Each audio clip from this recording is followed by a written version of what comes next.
ভালোবাসা মজবুত হবে। বউ আপনার ঠিক আছে, বউ আপনাকে ভালোবাসে, তাও ঠিক আছে। ঈদের দিন আপনি তার জন্য স্পেশালি একটা গিফট আইটেম তার সামনে হাজির করে বললেন, আমি তোমাকে খুব ভালোবাসি, দেখবেন ভালোবাসা কমবে না বাড়বে? বাড়বে। যে কইছে জোরে ঠিক, ও বিয়েই করে নাই। আল্লাহ বলছেন, আমি আকর্ষণ তোমাকে আমি নিজে দিয়েছি, কিন্তু এটাকে তুমি বৈধ পন্থায় এটাকে উপার্জন করো, গ্রহণ করো, বিয়ে করে নাও, সৎপথ বর্জন করো, হারাম পন্থাগুলো বর্জন করে ফেলো। এটা যদি করতে পারো তাহলে তোমার নফসের শুদ্ধতা আসবে। এই জন্য মহান রব্বুল আলামিন বলছেন, সফলকে 1000 কোটি টাকার মালিক হলো না, মাস্টার্স কমপ্লিট করলো না, এরপরে পিএইচডি করলো না, ডাক্তার ইঞ্জিনিয়ার হলো না। কোন বান্দা সফল? কোরআনকে প্রশ্ন করুন, কোরআন সুন্দর করে জবাব দিচ্ছে। যারা পারেন সুন্দর করে বলুন, قد أفلح من تزكى وذكر اسم ربه فصلى بل تؤثرون الحياة الدنيا والآخرة خير وأبقى إن هذا لفي الصحف الأولى صحف إبراهيم وموسى জোরে বলুন আল্লাহু আকবার।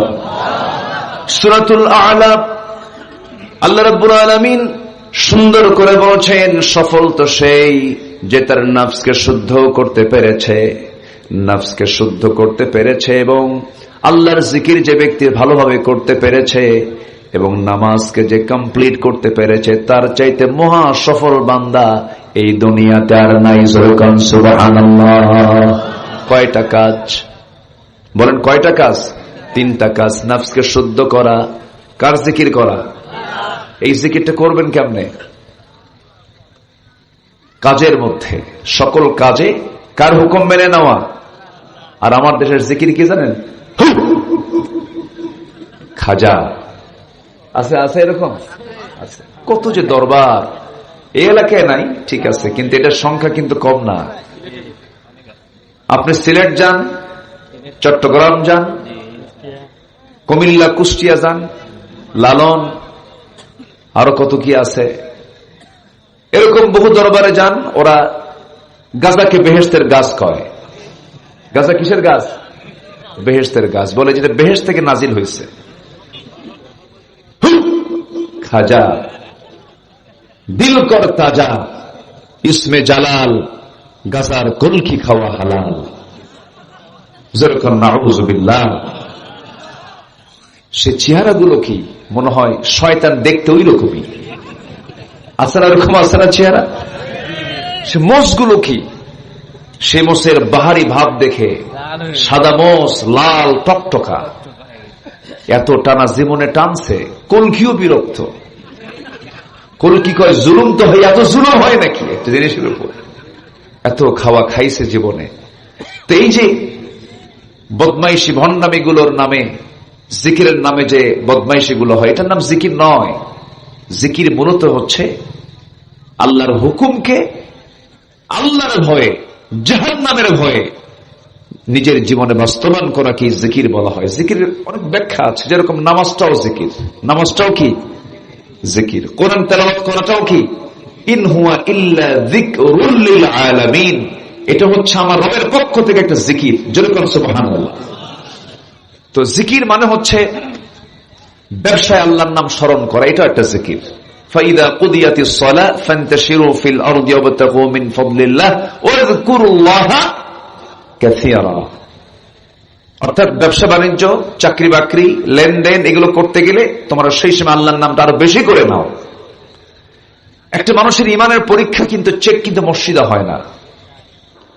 একটা বান্দার ইমানের চেক কিন্তু মসজিদে হয় না।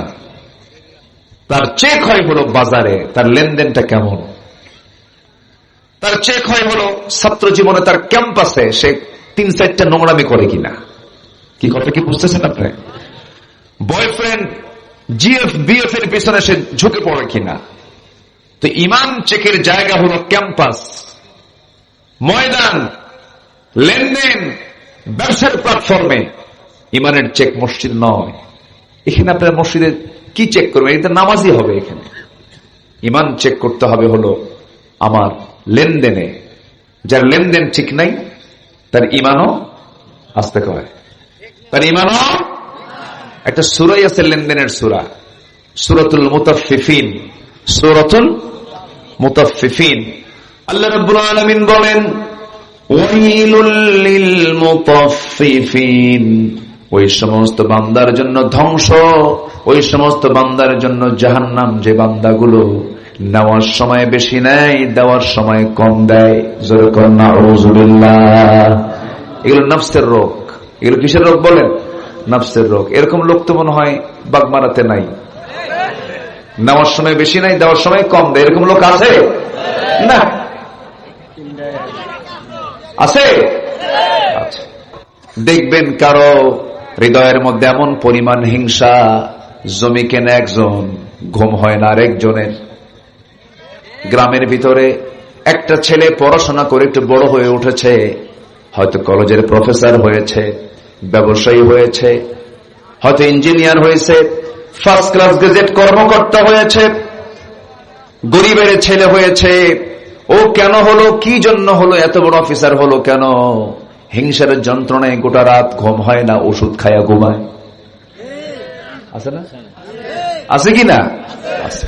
জমি কিনছে একজন, ও জানে না কোন জমি কিনলো, এই জমি কিনছে, কিনলো কেমন? কি আমার কথা কি বুঝছেন? এগুলো সব হলো নফসের রোগ, সব নফসের প্রবলেম। শুধুমাত্র নফসটাকে ঠিক করতে পারলে আমরা সফল হয়ে যাব। জোরে বলি ইনশাআল্লাহ। নফসকে আমরা ঠিক রাখবো। আমার ভাইয়েরা, যে হৃদয়ে হিংসা থাকবে সে হৃদয় সুস্থ নয়। ক্বালা ইয়াকুম ফিল হাসাদ ফাইন্নাল হাসাদা ইয়াকুলুল হাসানাত কামা তাকুলুন নারুল হাতাব। তোমরা হিংসা থেকে নিজেকে দূরে রাখো, কারণ হিংসা মানুষের সমস্ত আমলকে সারখার করে দেয়, জ্বালিয়ে শেষ করে দেয়। যেমন করে আগুন কাঠখণ্ডকে জ্বালিয়ে ভস্ম করে দেয়। হিংসকের আমলের ঝুড়িতে কোন আমল থাকে না, সব আমলগুলো সব শেষ হয়ে যায় হিংসার কারণে।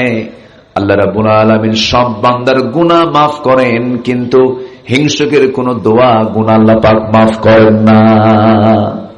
হিংসকের কোন দোয়া আল্লাহ মাফ করেন না। ওয়ামিন শাররি হাসিদিন ইদা হাসাদ। আল্লাহ হিংসুকের হিংসা থেকে আমাদেরকে বাঁচাও। দু একজন করে মাহফিল থেকে উঠে যাচ্ছে, কি এটা রাতের কারণে না কষ্ট হচ্ছে? আমি কি আলোচনা কন্টিনিউ করব? তো যাচ্ছে কেন দু একজন করে? ও চাপ যদি হয় সমস্যা নাই, যান, একটু বলে যাবেন, একটু হাতটা তুলবেন, একটু ভালো হয়। চাপ তো বহু প্রকার। আমার দেশে দরবারে বসে হঠাৎ করে মাতব্বর থাকে না, কই গেছে, চাপে গেছে। কি চাপ? ঊর্ধ্ব চাপ, বিড়ি খাওয়া চাপ। এরকম আছে না? বলেন তো, এটা একটা চাপ। হাই রে, বিড়ি খায় এই জাতি, ভাত বেশি খায় না বিড়ি বেশি খায়? তাহলে জাতীয় খাদ্য বিড়ি হওয়া দরকার। এত বিড়ি খায়। এই বিড়ি তামাক দিয়ে তৈরি, তামাক। এই তামাকের আবাদ এলাকায় হয় না? এলাকা হয়, বেঁচে গেছে, ভালো। এই কালচারটা এলাকায় নাই। জীবনে না আসুক, দোয়া করি। কুষ্টিয়া, মেহেরপুর, রংপুর, চট্টগ্রাম, পাহাড়ি অঞ্চল, রামৌখিয়া, গর্জনী, এগুলো এলাকায় এই তামাকের ব্যাপক চাষ আছে, প্রচুর আবাদ হয়। তামাকের গাছ এর সঙ্গে আপনারা কতটুকু পরিচিত আমি জানি না। তামাকের পাতাটা খুব সজীব, সবুজ, তরুতাজা, মনে হয় সাবায় আমি খাই। এত সুন্দর, এত সুন্দর পাতা। তো আমি একদিন যাচ্ছিলাম এরকম একটা তামাক গাছের পাশে দিয়া, আবাদের পাশে দিয়া, তো ভাবলাম যে এই পাতাগুলো এত সজীব, কোন বেড়া নাই, কোন গার্ড নাই, তো ছাগলগুলো তো খায়া শেষ করে দেওয়ার কথা। একজনকে বললাম, ভাই এই গাছগুলো কি গরু ছাগল খায় না, হুজুর কুত্তাও খায় না। বুঝতেছেন কথা? আচ্ছা, তাহলে তামাক এটার ক্ষতিকর দিক ছাগল বোঝে, গরু বোঝে, মহিষ বোঝে, 4 পা বোঝে, কয় পা বোঝে না? কয় পা বোঝে না? অথচ অবুঝ প্রাণীরা বোঝে। যারা অবুঝ, কোন সেন্স নাই, ভালো মন্দ বিচারের ক্ষমতা নাই, ওই চতুষ্পদ জন্তু বোঝে এটা খেলে ক্ষতি আছে, খায় না। খায় কয় পাও? কি যে রাগ করতেছেন আপনারা, হুজুর কি যে দিচ্ছেন, এগুলো রাগ করতেছেন নাকি? এগুলো খায় মানুষ, অখাদ্য কুখাদ্য খায়। এটা কত বড় ক্ষতি! শুধু ক্যান্সার হসপিটালে যাবেন, ক্যান্সার হসপিটালে গেলেই টের পাবেন যে এটার ক্ষতিটা কি। লাংস পচে গেছে, ডাক্তাররা বলে এটার 1 নম্বর কারণ টোবাকো, তামাক। পান খান আপনি, পান খেতে সমস্যা নাই, পানের রস ভালো, কিন্তু পানের সাথে আবার হাকিম পরিবার হুজুর আদায় কেন? ওখানে তামাক ঢুকায়, কাঁচা তামাক ঢুকে দেয়। কাঁচা মানে ওটা ডাইরেক্ট, আর এটা পুড়ে পুড়ে খায় মানুষ। কি যে সব কিসের রোগ? নাফসে। বলেন সব কিসের বলেন? জানে খারাপ, এরপরেও খায়।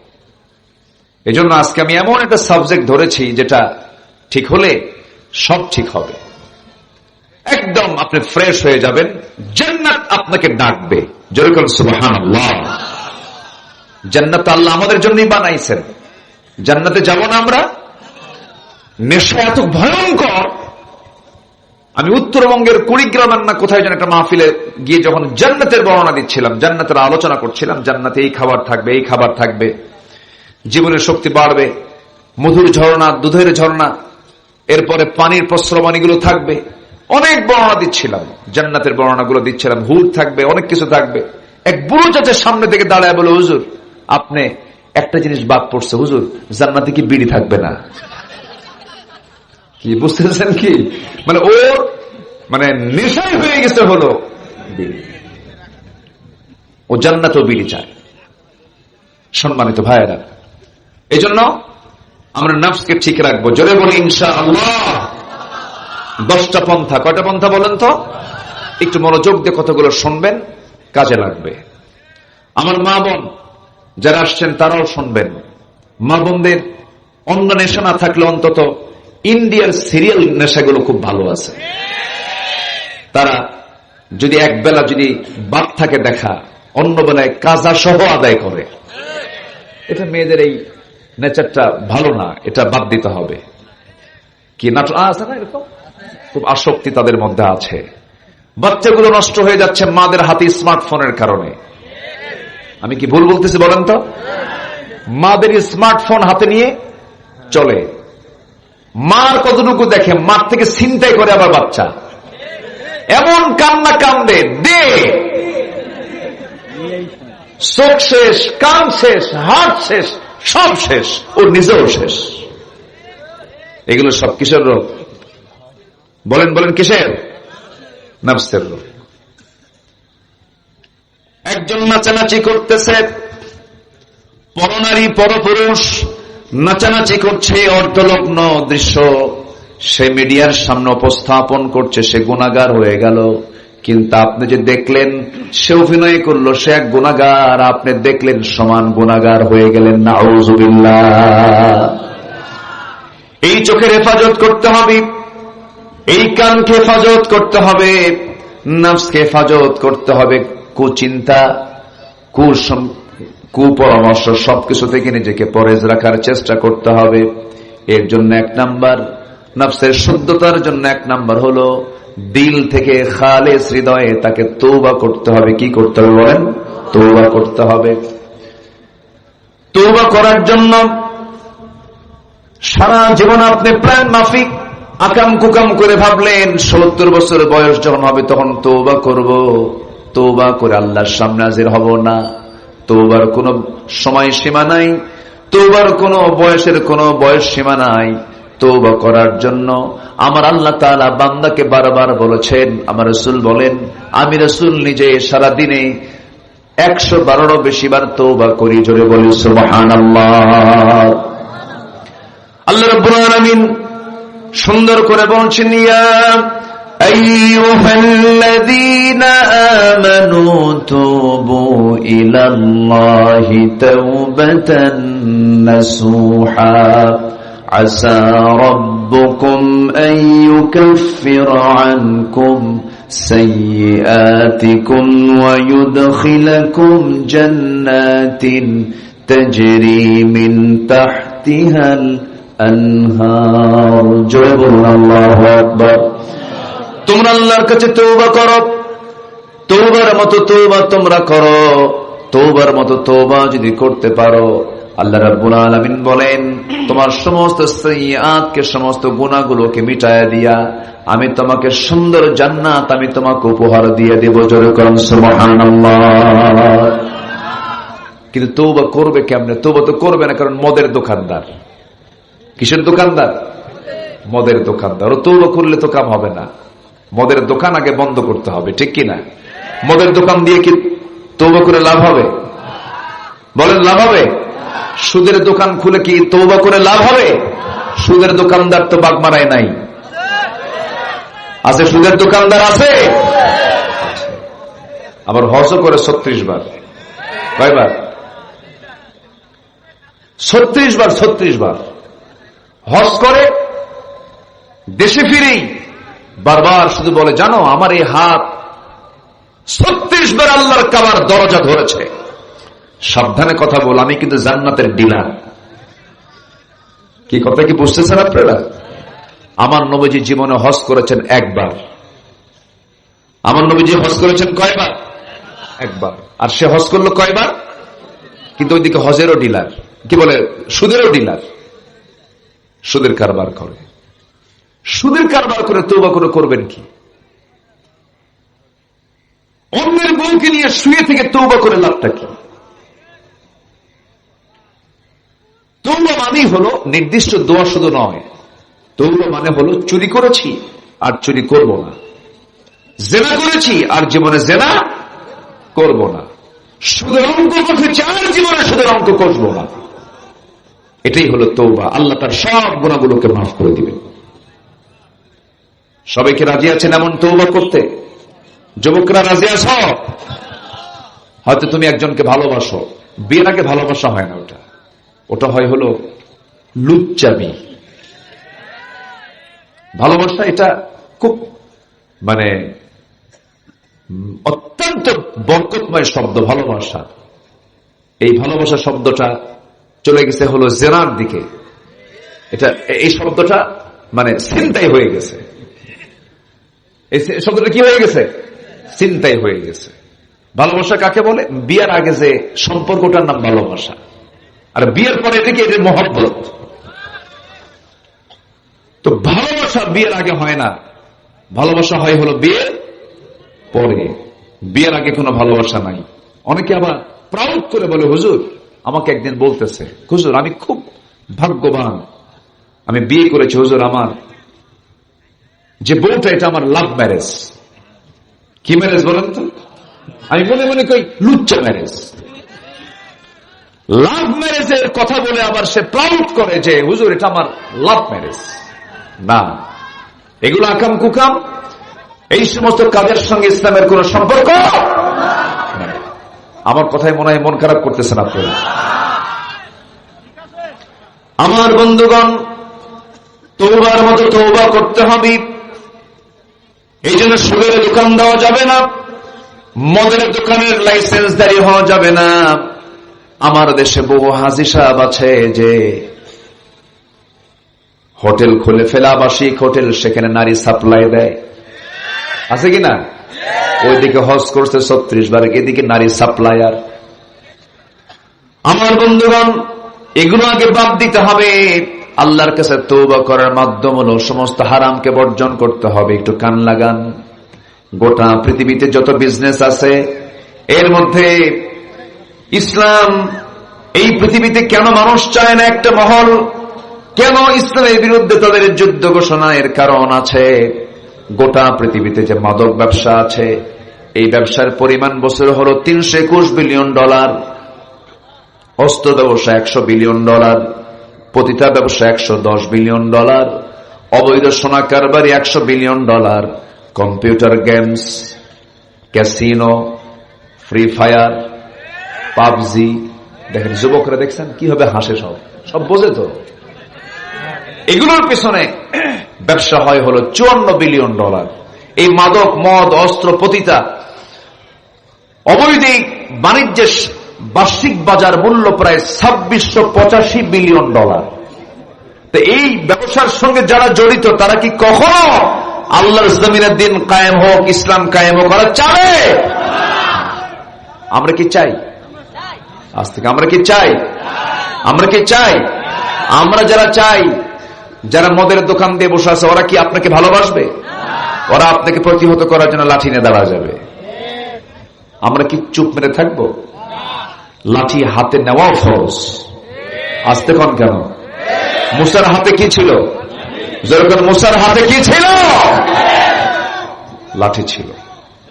প্রয়োজনে লাঠি হাতে নিতে হবে। প্রয়োজনে নবীর সুন্নাহ অবলম্বন করে বাংলাদেশের প্রত্যেকটা দুর্নীতিকে, সমস্ত হারাম পন্থাগুলোকে সমাজ থেকে মূলোৎপাটন করার জন্য রাজপথে জীবন দেওয়ার মানসিকতা নিয়ে, জানমাল দিয়ে বাতিলের মোকাবেলা করতে হবে। রাজি আছেন কারা কারা? হাত উঁচু করে রাখার বসে।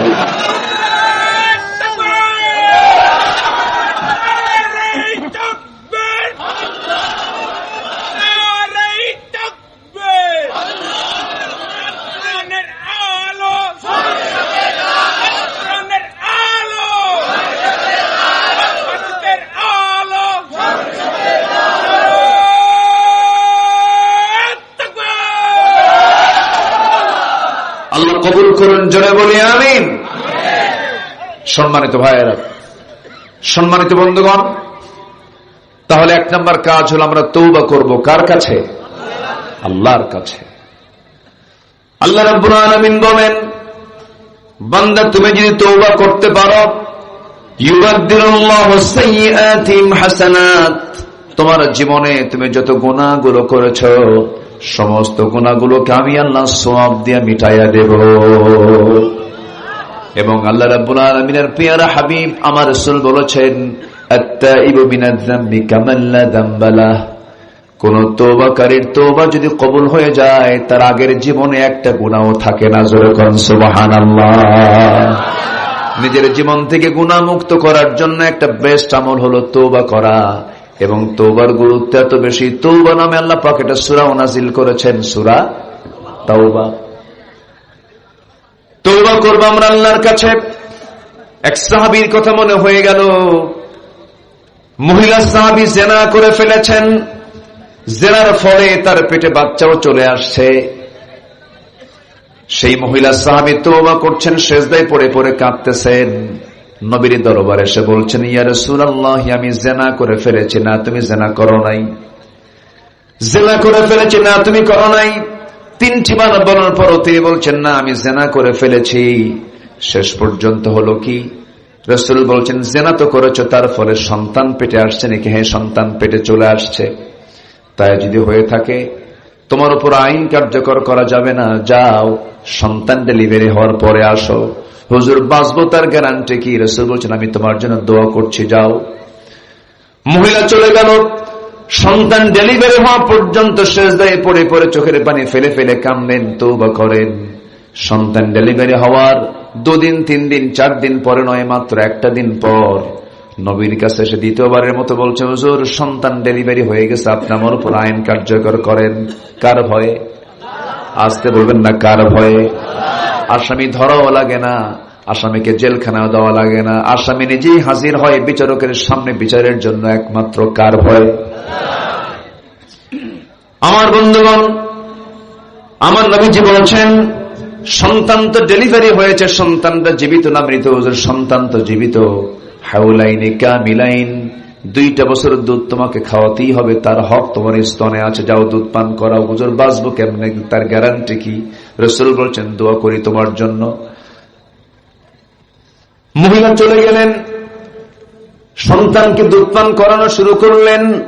6 মাসের মাথায় সন্তানকে টোটালি দুধ অফ করে দিয়া অন্য খাবারের প্র্যাকটিস গড়ে তুলে ধীরে ধীরে সন্তানকে টোটালি দুধ বন্ধ করে 6ষ্ঠ মাসের মাথায় ওই সন্তানকে কোলের মধ্যে করে নিয়ে 3য়বারের মতো এসে বলছে, ইয়া রাসূলুল্লাহি, এই যে সন্তান, এই সন্তান আমার বুকের দুধ ছাড়াও সে পৃথিবীতে বাঁচতে পারবে।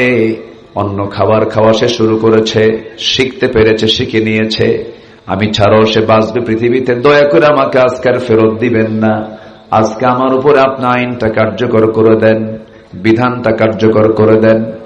আমি চাই আমার জেনার শাস্তি দুনিয়াতে হয়ে যাক, আখিরাতে আমি জেনাকারীর কাতারে যেন না দাঁড় হই, এই জন্য দুনিয়াতে আমি শাস্তি পেতে চাই। কার ভয়? আসতে বলবেন না, কার ভয়? আল্লাহর ভয়। আমার নবীজি হাতটা আগায় দিলেন, সন্তানটা কোলের মধ্যে নিয়ে বলছেন, ও সাহাবীরা, এই যে সন্তান আমার কোলে দেখতে পাচ্ছে, এই সন্তানের লালন পালনের দায়িত্ব যে বান্দা গ্রহণ করবে, ফাহিয়া ফিল জান্নাতি কাহাতাইন, জান্নাতের ভিতরে 2 নখের দূরত্ব অবস্থান করবে। এই কথা বলার সঙ্গে সঙ্গে কয়েকজন সাহাবী চলে আসলেন, একজনের কোলে সন্তানকে উঠায়া দিলেন। উঠায়া দেওয়ার পর আমার নবীজি বললেন, যাও এই মহিলাকে নিয়ে যাও, নির্দিষ্ট আইন অনুযায়ী বুক পর্যন্ত পুঁতে রেখে তাকে পাথর মেরে শেষ করে দাও। জিনার শাস্তি ইসলামে আছে না নাই? বলেন আছে। এই শাস্তি দিয়েছেন যিনি, তিনি আমার কে? বলেন। বান্দার প্রতি বান্দার দয়া বেশি না আল্লাহর দয়া বেশি? এই সমস্ত আইনের বিরুদ্ধে কথা বলার মতো কিছু কুলাঙ্গান আমার দেশে আছে না নাই? বলেন। বলে যেটা তো মধ্যযুগীয় আইন, মানুষকে কতল করা, হত্যা করে, এটা মধ্যযুগীয় আইন, অনেক বড় অপরাধ এটা। এই সমস্ত আইন মানা যায় না। এই সমস্ত কথা বলবে যারা, তাদের কি ঈমান আছে? আজ তাদের কি ঈমান আছে? আমার দেশে বহু নাস্তিক চেতনার এরকম লোক আছে। সম্মানিত ভাইয়েরা, আমার নবীজি বললেন, যাও নিয়ে যাও। সাহাবায়ে কেরাম পাথর মারছিলেন, একজন সাহাবী পাথর মারলেন, ওই মহিলার শরীর থেকে ফিঙ্কি দিয়ে রক্ত এসে তার হাতে লাগলো। সাইয়েদনা আলী রাসূলকে এসে বলছেন, ইয়া রাসূলুল্লাহ, আমরা যখন তাকে পাথর মারছিলাম তার শরীর থেকে কয়েক ফোঁটা নাপাক রক্ত আমার গায়ে এসে লাগলো। রাসূল বলছেন, তুমি কার রক্তকে নাপাক রক্ত বলো? তুমি কার রক্তকে তুমি নাপাক রক্ত মনে করে নাক শিকায় তোলো, নাসিকা কুঞ্চিত করো? তুমি কি জানো ওই মহিলার জীবনের শেষ সময় পর্যন্ত যে পরিমাণ তওবা করেছে, এই তওবা যদি এই মদিনার 70 জন গুনাহগারদের মাঝে যদি বন্টন করে দেওয়া হতো, প্রত্যেকের গুনাহ মাফ করে আল্লাহ রাব্বুল আলামিন 70 জনকে জান্নাত দিয়ে দিতেন। আমার নবীজি বলছেন, যা হয়েছে হয়েছে, আর কিছু বলতে যেও না, জানাজার আয়োজন করো। ওই মহিলার জানাজার দায়িত্ব আমি কারো কাঁধে চাপায় দেব না, আমি রাসূল ওই মহিলার জানাজার দায়িত্ব আমি রাসূল নিজে নিয়ে নিলাম। জোরে বলেন সুবহানাল্লাহ। তওবার ফলাফল এমন হয়, আমরা তওবা আল্লাহর কাছে করব, চোখের পানি ফেলে ফেলে কাঁদবো, আল্লাহ অমুক রাত্রিতে, অমুক দিনের বেলা অমুক আচরণটা করেছি, অমুক ভুলটা করেছি, আল্লাহ মাফ করে দাও। জীবনে এমন জাতীয় কোন অপকর্ম করব না। আপনার চাইতে দেরি আমার আল্লাহর মাফ করতে দেরি নাই। জোরে বলি সুবহানাল্লাহ। মাফ চাইবো কার কাছে? আল্লাহর কাছে। আমার ভাইয়েরা, নাম্বার 2 হলো নফসকে শুদ্ধ করার জন্য সালাতের প্রতি যত্নবান হতে হবে, নামাজের প্রতি যত্নশীল হতে হবে, নামাজটা কন্টিনিউ করতে হবে। আমার কথা কি বেজার হচ্ছেন আপনারা?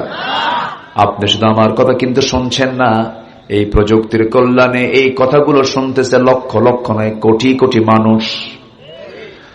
সবার কাছে এই কথাগুলো চলে যাচ্ছে। দয়া করে আলোচনাটাকে কমপ্লিট করার জন্য আপনাদের সাহায্যের প্রয়োজন।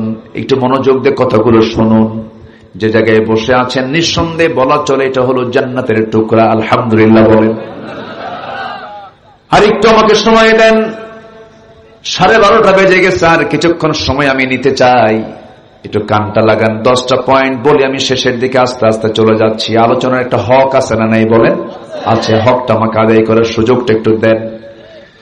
নম্বর 2 হলো সালাতের প্রতি যত্নশীল হওয়া। যে ব্যক্তি সালাতের প্রতি যত্নশীল হবে তার নফসটা শুদ্ধ হয়ে যাবে। দেখবেন মুসল্লি 2 প্রকার মসজিদে থাকে। কিছু মুসল্লি আছে সবার আগে যায় সবার পরে আসে, আবার কিছু মুসল্লি সবার পরে যায় সবার আগে আসে। এরকম মুসল্লি আছে না নাই? সবচাইতে ধৈর্যহীন মুসল্লি কোনটা? সবার আগে যে সেটা নাকি?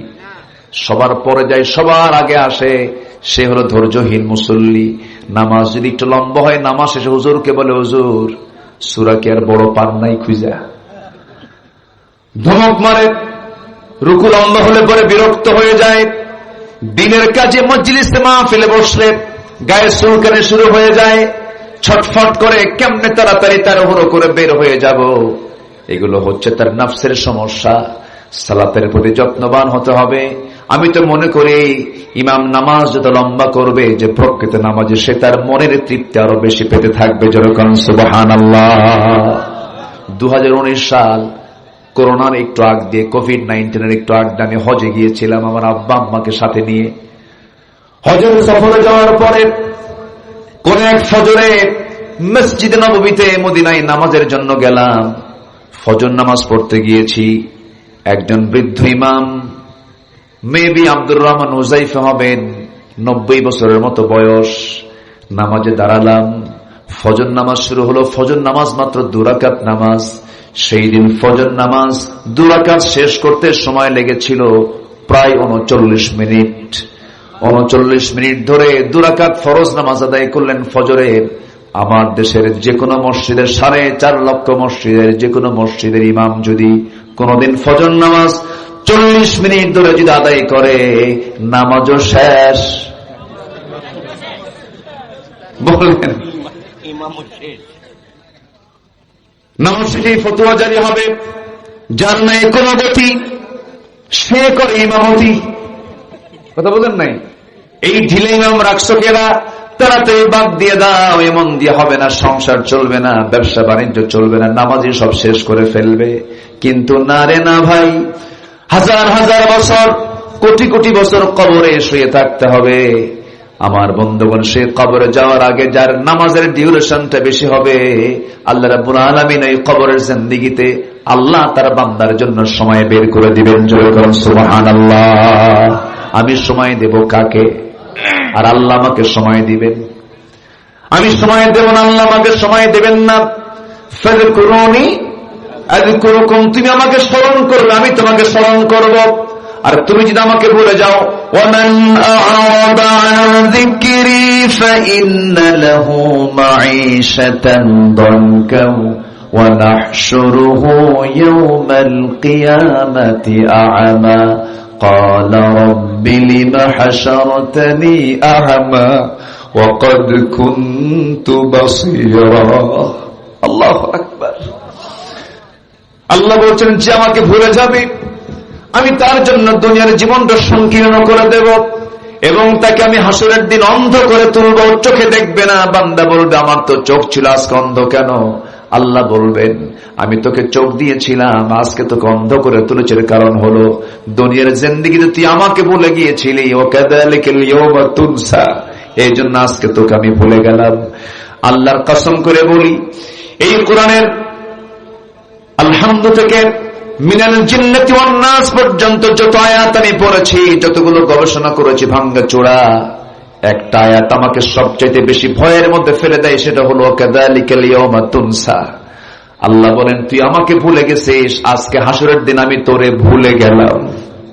আল্লাহ যদি ভুলে যান, বাঁচার উপায় আছে ভাই? বলেন, উপায় আছে?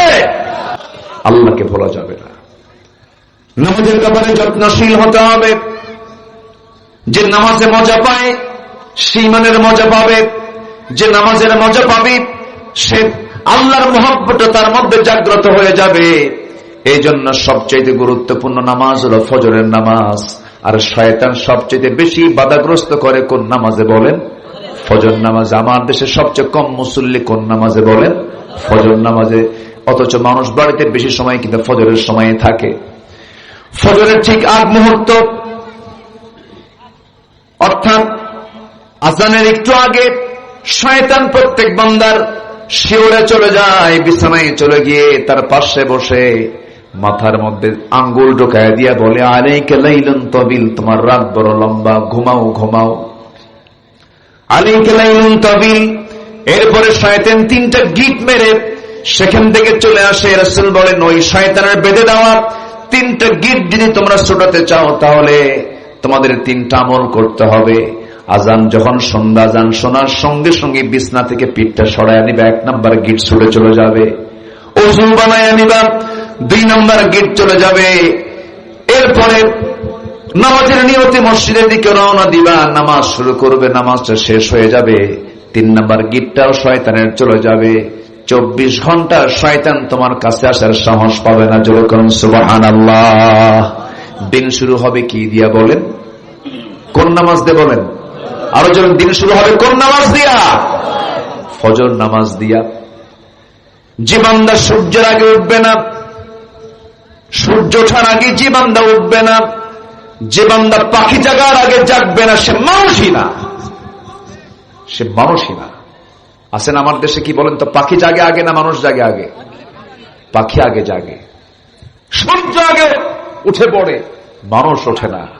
ঘুম পাড়তে পারতে মোটামুটি মাত্র 11টা বাজে। এরকম আছে না নাই? এই স্টাইল কার স্টাইল জানেন? সারা রাত জেগে থাকে আর দিনের বেলা বসে বসে ঘুম পারে। একটা প্রাণী আছে, আরেকটা প্রাণী আছে বলেন, সারা রাত জেগে জেগে থাকে আর সারাদিন ঘুম পারে। কে? কুত্তা। আছে না? এরকম আছে না? ওর কিন্তু দিনে ঘুমায় না, দিনে ঘুমায়, রাতে কি জেগে থাকে। এটা এই জন্য হারাম। হারাম হওয়ার এটা একটা কারণ। আপনি হারাম প্রাণীর দিকে যান, ছাগলটার দিকে তাকান, ও রাত করবেই না, সন্ধ্যা হওয়া মাত্রই ঘরে চলে যায়, সকালবেলা ঘুম থেকে ওঠে, মোরগ একদম ফজরের সময় ডাক দেওয়া শুরু করে, কুকুরু কু আল্লাহ আল্লাহ সুবহানাল্লাহ বলবেন না, ডাকে। সব হালাল প্রাণী তারা আগেই, সূর্য ওঠার আগেই তারা জেগে যায়। কার জিকির করার জন্য? শুধুমাত্র কে জাগে না? আজ থেকে শুধুমাত্র কে জাগে না? মানুষ জাগে না। আজান হয়ে যায়, মসজিদে সুন্দর টাইলস করা মসজিদ, এসি লাগানো মসজিদ, বিশাল বড় গম্বুজ, আজান সব কানে কানে ঢুকে যাচ্ছে। আসসালাতু খায়রুম মিনান নাওম। কোন মুসল্লি নাই। ফজরের সময় মোট মুসল্লি 5 জন। ওই 5 জনের ভিতরে 2 জন হলো ইমাম আর মুয়াজ্জিন। থাকলো কয়জন বলেন? 3 জন। এই 3 জন হলো ওই গ্রামের সবচেয়ে 3 বুড়া মানুষ, 80 বছর পার হয়ে গেছে। যখন নামাজ শেষে বলা হয়, চাচা বুড়া মানুষ শীতের মধ্যে আসছেন কেন? না আসলেও তো হতো গো বাবা, আসতাম না, কিন্তু বুড়ি মরে গেছে, বুড়ি থাকলে আমরা আসতাম না। তাহলে ইমাম আর মুয়াজ্জিন চাকরির জন্য থাকে, আর 3 বুড়া বুড়িরা এই জন্য আসে। তাহলে মূলত মুসল্লি নাই।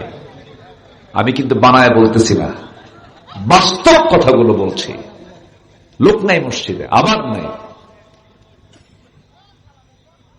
পরেশগঞ্জের এই গ্রামে যে মসজিদটা আছে, আমি হলফ করে বলে যাচ্ছি, যেদিন আপনি দেখতে পাবেন জোহর আসর মাগরিব এশার চাইতে ফজরের মুসল্লি বেশি, মসজিদ ভরে গেছে, আল্লাহর কসম করে বলি, এই গ্রামে কোনো ব্যভিচার, জিনা, বেপরদা, সুদ, মাদক একটাও থাকবে না, থাকবে না। আমি চ্যালেঞ্জ দিলাম, এটা চ্যালেঞ্জ দিলাম। পয়েস ঘোষের বাসিন্দা, গ্রামের বাসিন্দা কারা? হাত তোলেন। পয়েস ঘোষের গ্রামের বাসিন্দা কারা? হাত তোলেন। আচ্ছা, এই 10 জনই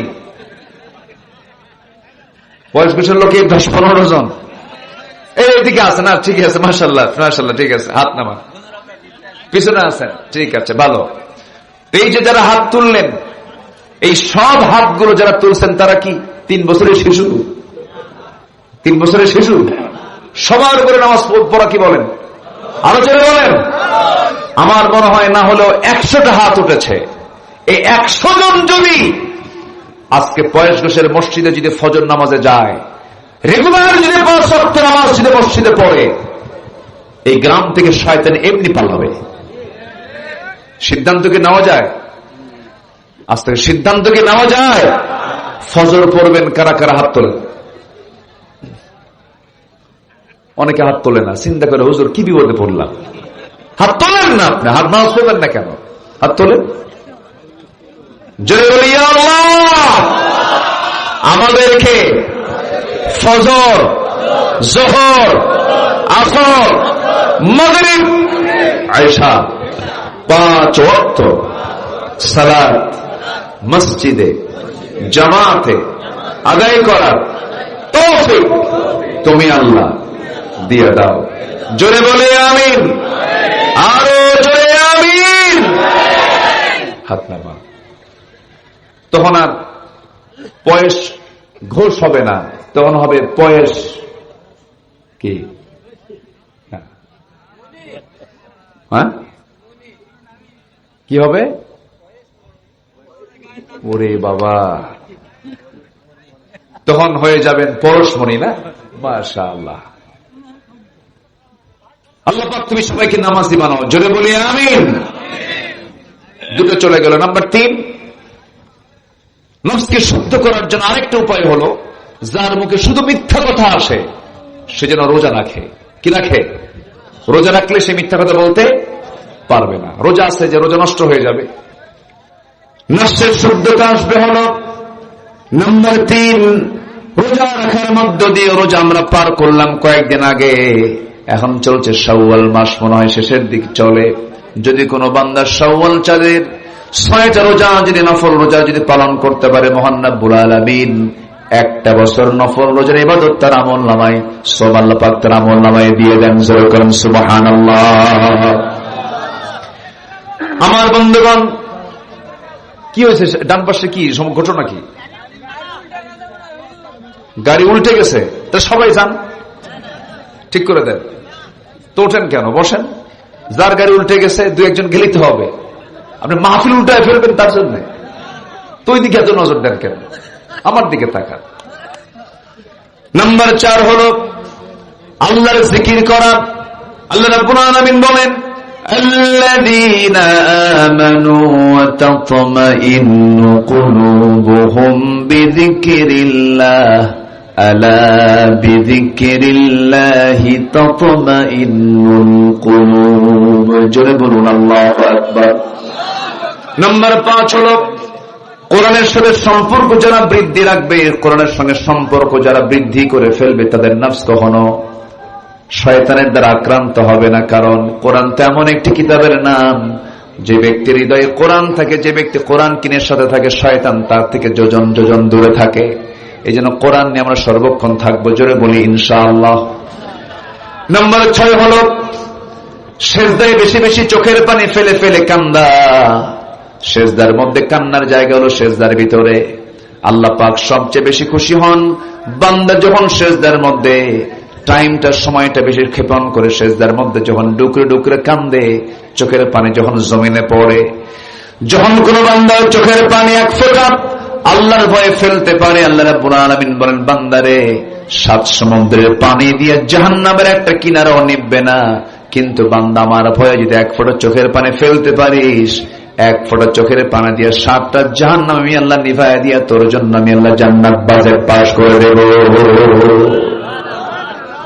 চোখের পানি ফেলবো আমরা কার ভয়ে? আল্লাহ রাব্বুল আলামিন বলেন, ইয়াখিরুনা লিল আযকানি ওয়া ইয়াবকুন ওয়া ইয়াজিদুহুম খুশুআ। জোরে বলুন আল্লাহু আকবার। নাম্বার 7 হলো হালাল রিজিক উপার্জন করব আমরা। হালালের ভিতরে বরকত বেশি, হারামের মধ্যে কোনো আরাম নাই। বনের সম্পত্তি আপনি মেরে খেয়েছেন, 2 কোটি টাকার বনের সম্পত্তি আপনার বোনকে বুঝায় না দিয়ে বনের সম্পত্তি আপনি মেরে দিয়েছেন। কিন্তু আপনি একটা কথা জেনে রেখে দিয়েন, এই যে হারাম 2 কোটি টাকা আপনার পেটের মধ্যে আপনি তুললেন, বোনকে দিলেন না। আল্লাহর ক্ষমতা এমন ব্যক্তিও আছে পৃথিবীতে, চিকিৎসা করতে করতে তার সমস্ত সম্পদ শেষ। আছে না নাই? আপনি দিলেন না, আপনি হারাম খেলেন, হারামের কোন আরাম নাই। ওইদিকে আপনার পেটের মধ্যে এমন একটা অতিরিক্ত গোশত হবে, টিউমার। অতিরিক্ত গোশত কি? এমন একটা টিউমার হবে, বনের সম্পত্তি মেরে খেয়েছেন 2 কোটি, আর সামান্য টিউমারের দাম হলো 5 কোটি। আরো কয় কোটি বেশি বলেন? ওই 2 কোটি না দেওয়ার কারণে আরো 3 কোটি টাকা সব শেষ, আমও শেষ, কি কি কি সালাও শেষ। হারাম যেটাই করবেন সব ধুয়ে মুছে সাফ হয়ে যাবে, কিছুই থাকবে না আপনার, সব শেষ হয়ে যাবে। সালমানে রহমান নাপার মালিক। কিসের মালিক? ওই যে নাপা, নাপা ভ্যাকসিন কর মালিক। নাপা মানে হলো প্যারাসিটামল। প্যারাসিটামল মানুষ চেনে না, কিন্তু কি চেনে? নাপা চেনে। এত বড় ব্র্যান্ড একটা কোম্পানি, হাজার হাজার কোটি টাকার মালিক হওয়ার পরেও শীত হয়ে পড়ে আছে কোথায়? কোথায়? পালাতে চাইছিল, দাড়ি কাটছে। পালাতে চাইছিল, পাঞ্জাবি খুলছে। পালাতে চাইছিল, পাজামা করে লুঙ্গি পড়ছে, গেঞ্জি পড়ছে। শেষ পর্যন্ত কোস্টগার্ড তাকে ধরে ফেলেছে। আইন মন্ত্রীকে বলে, আইন মন্ত্রী আপনাকে চিনছি স্যার, চলেন থানায় চলেন। আমি তো একা আসি না, আমার সঙ্গে আরেকজন আসছে। কে? কই যে তাকায় দেখো, কি সেনা তো যায় না, কোটাই দরবেশ দেখ। আমার বন্ধুগণ, সব টাকা বিফল, হারাম, কোন আরাম নাই, সম্মান থাকবে না, ইজ্জত থাকবে না, সব শেষ হয়ে যাবে। এই জন্য আমরা, আল্লাহ পাক বলছেন হালাল রিজিক তুমি উপার্জন করো, আমি আল্লাহ তাআলা হালাল রিজিকের জন্য তোমাকে জান্নাত আমি তোমাকে দান করব।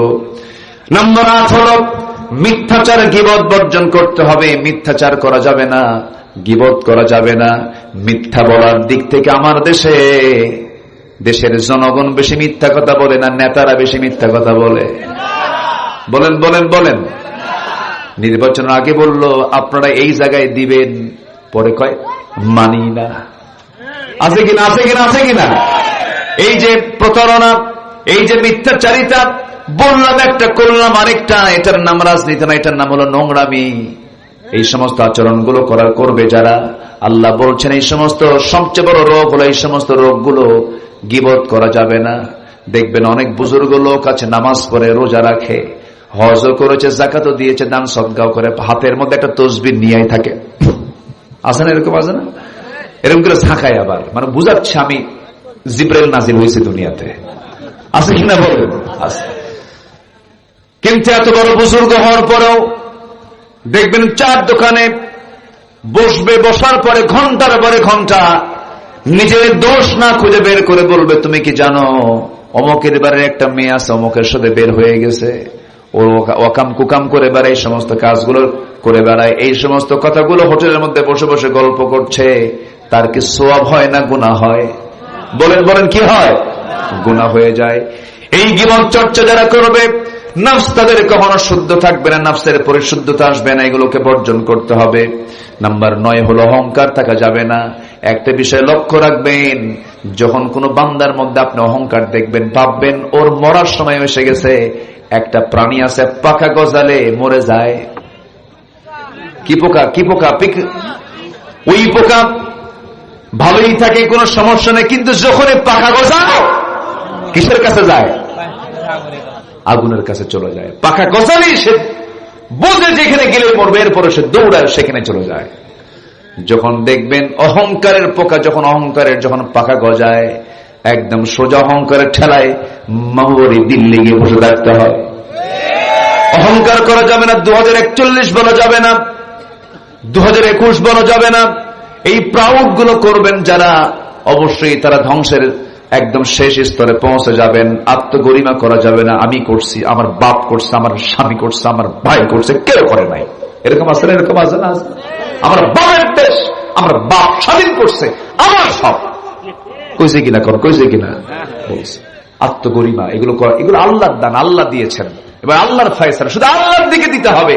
যে ব্যক্তি আল্লাহর জন্য হবে, আল্লাহ তার জন্য হয়ে যাবে। কি কথা ক্লিয়ার? যে ব্যক্তি বলে আমার, এগুলো আমার আমার, এটা অহংকারী। বলতে হবে এটা আল্লাহ দিয়েছেন, আলহামদুলিল্লাহ। সন্তান 4টা ছেলে আল্লাহ আমাকে দিয়েছেন, আল্লাহ আমাকে এটা করেছেন, আল্লাহ এটা করেছেন, আল্লাহ সব, আল্লাহ প্রথম, আল্লাহ সব কিছু। ওই বান্দা হচ্ছে আল্লাহর কৃতজ্ঞ বান্দা। যেরকম সুবহানাল্লাহ। সর্বশেষ যে সাবজেক্ট নিয়ে আমার আগের মেহমান এম কি রশিদুল ইসলাম ভালো আলোচনা করেছেন। আমি যখন এসে বসি হাজির হই তখন উনি আলোচনায় উঠেন। আমার অনেক ছোট, অনেক জুনিয়র আমার। তো উনি যে সাবজেক্ট নিয়ে কথা বলেছেন তাকওয়ার উপরে, এই সর্বশেষ হচ্ছে তাকওয়া অর্জন করা, অর্থাৎ তাকওয়া মানে হলো বেঁচে থাকা। কি বেঁচে থাকা? সকল হারাম থেকে নিজেকে গুটিয়ে রাখা। এই অর্জন যারা করবে সে নফসের শুদ্ধতা অর্জন করতে পারবে। এই 10টা বিষয় আল্লাহ পাক আমাদের জীবনে আমল করার তৌফিক দান করুন। আমি বাংলাদেশের যত থানায় গিয়েছি, যতবার গিয়েছি, আমার মনে হয় সবচেয়ে বেশি আমি যে থানায় বেশি মাহফিল করেছি তার নাম হলো বাগমারা। আমি প্রচুর এসেছি। এরপরেও আপনাদের তীব্র ভালোবাসা, তীব্র আকাঙ্ক্ষা আমাকে মুগ্ধ করে। আমি খুব আনন্দিত আপনাদের এই ভালোবাসা, মুগ্ধতায় আমি চিরকৃতজ্ঞ আপনাদের কাছে। বাগমারার মানুষ ইসলাম প্রিয়, বাগমারার মানুষ দ্বীন প্রিয়। বাগমারার মানুষের ভিতরে একটা যোগ্যতা আছে, সেটা হলো যা বলে তা করে ছাড়ে। বলি আলহামদুলিল্লাহ।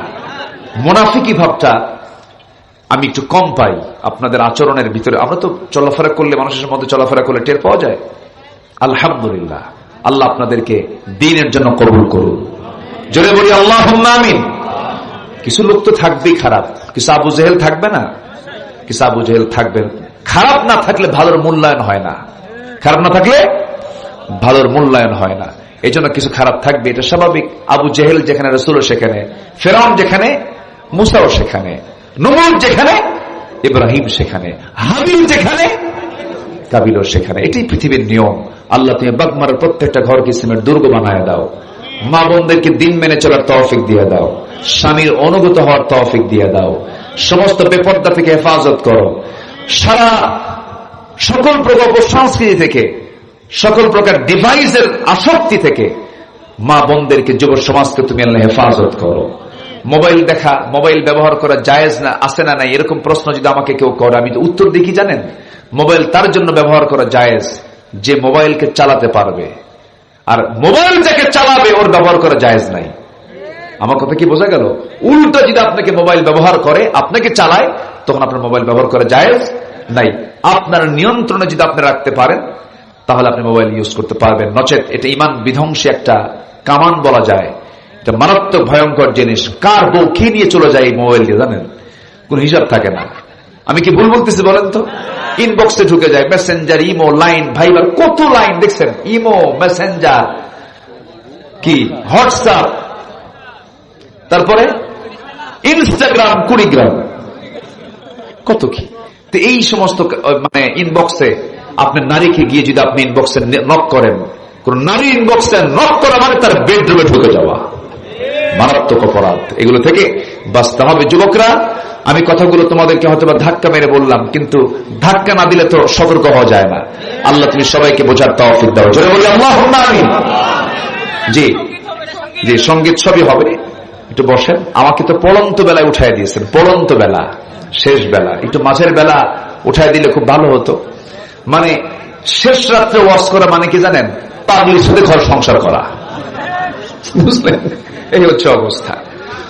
এখন এই যে আমার সামনে আমি যখন আলোচনা উঠছে তখন থেকে দান আসা শুরু হয়েছে। যদি এটা শুরু করতাম সামনে একটা লোক পাইতাম না, সব চলে যেতেন আপনারা।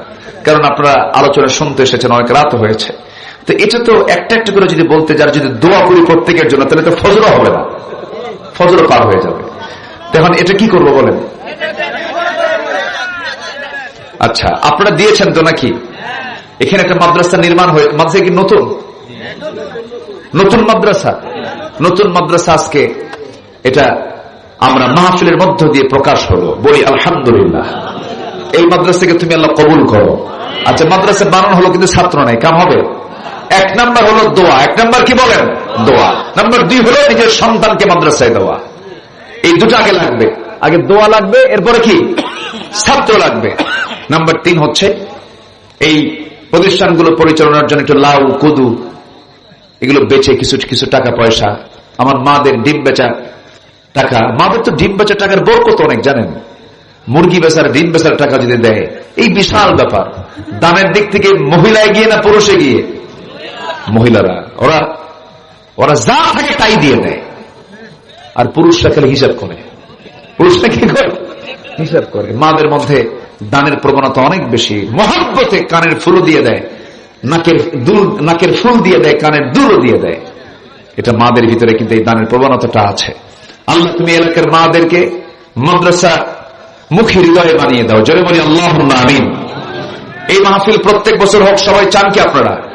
সবাইকে আপনারা চান তো? এই মাহফিলটা প্রত্যেক বছর হবে। এর জন্য আমি শুধু একটা, যেহেতু প্রথম মাহফিল, মাদ্রাসার মাহফিল, আমি একটা মানে ভালো একটা জিনিস আমি আজকে উদ্বোধন করে দিয়ে যাচ্ছি। আমি কোরআন কয় পারা? কোরআন কয় পারা? আমি 30 জন ভাইকে দেখতে চাই। 30 জন ভাই কোরআনের এই পাড়ার বরকত একটা করে পাড়া নিবেন। এই মাহফিল যতদিন চলবে, আপনার মৃত্যু মাহফিল আসার আগে মাদ্রাসাকে মহব্বত করে, আল্লাহর কোরআনকে মহব্বত করে একটা করে 1000 টাকা দিবেন। স্থায়ী সদস্য হয়ে যাবেন মাদ্রাসার এবং মাহফিলের। একটা 1000 টাকা করে দিবেন। এই নামটা যদি আপনি আজকে লেখা দিয়ে যান, এটা হতে পারে এই তালিকায় ধরে আল্লাহ পাক জান্নাত পৌঁছায় দিবেন আপনাকে। এটা হতে পারে। তো 1 নাম্বার ভাগ্যবান সে লোকটা কে আছেন? প্রত্যেক বছর একটা 1000 টাকা করে দিবেন। 1 নাম্বার ভাগ্যবান পাইছে ওই যে সামনে থেকে 1। 2 নাম্বার কে? পিছনে একজন ভাই আছেন। 2 নাম্বার। 3 নাম্বার নাই? 1000 টাকা আমি এই বছরে দেব। আলহামদুলিল্লাহ। আচ্ছা, আর 3 নাম্বার কে আছেন দেখি? প্রত্যেক বছর ওই যে মুরব্বী একজন তুলেছেন 3 নাম্বার পাড়া, 1000 টাকা করে দিবেন প্রত্যেক বছর। 4 নাম্বার একজন হাত তুলেছেন, 4। 5 নাম্বার কে আছেন? 5 নাম্বার কোন ভাগ্যবান কে আছেন? 5 নাম্বার ভাই কে আছেন? 5 নাম্বার পাড়া নিবেন। জি, আরেকজন মুরব্বী হাত তুলেছেন 5। 6 নাম্বার কে আছেন? এই তালিকায় সবার নাম থাকবে না ভাই, এটা ভাগ্যের তালিকা, এটা কোরআনের তালিকা। এই তালিকায় একটা নামটা লেখায় দেন। 6 নাম্বার কে আছেন দেখি? কোন ভাগ্যবান, কোন বুজুর্গ, কোন আল্লাহওয়ালা ব্যক্তি আছেন 6 নাম্বারে? এটা হাতটা উঠান, আমি তার জন্য খাস করে দোয়া করব। এখানে আলেম ওলামা আছেন, মুসাফির আছেন, দোয়া হবে সবার জন্য। 6 নাম্বার কে আছেন দেখি? তুলেছে একজন হাত। জি। 7 নাম্বার কে? 7 নাম্বার একটা 1000 টাকা করে দিবেন। 7 নাম্বার ভাই কে আছেন? আমি তো বিশ্বাস করি এখানে 30 জন ভাই ইজিলি হাত উঠে যাওয়ার কথা। একটু দিলটা নরম করেন, আপনাদের আমাদের বরকত হবে।